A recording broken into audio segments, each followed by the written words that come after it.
Les talibans n'en profitent pas.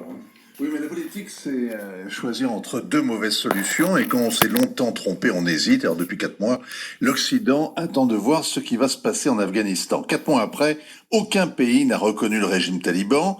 Personne, parce que les nouveaux maîtres du pays ne tiennent pas leurs promesses. Il n'y a pas de gouvernement inclusif. Les 2 tiers des ministres sont des terroristes dont la tête est mise à prix. Les collèges pour les filles sont fermés. Les règlements de compte meurtriers sont quotidiens. Et surtout, les talibans refusent de rompre les ponts avec Al-Qaïda.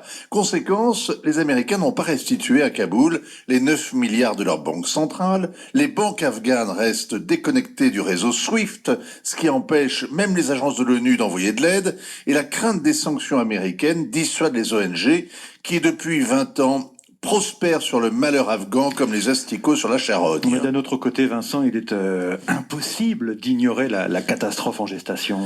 Les Afghans ont faim, l'ONU prophétise une avalanche de famine à partir de Noël. L'émissaire de la Russie a bien résumé le dilemme.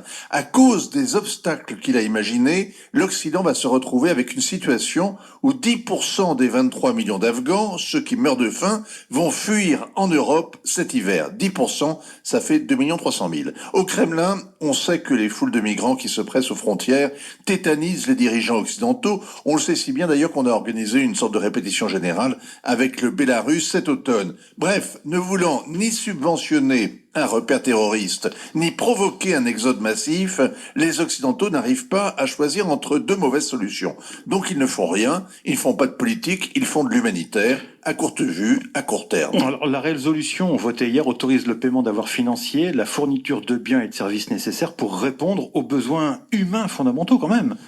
160 ONG sont prêtes à profiter de la manne, l'ONU va faire la quête, les 57 pays de l'Organisation de la Conférence islamique ont déjà promis un fonds spécial qui sera géré par la Banque islamique de développement. Au bord de l'asphyxie, l'Afghanistan va revenir sous assistance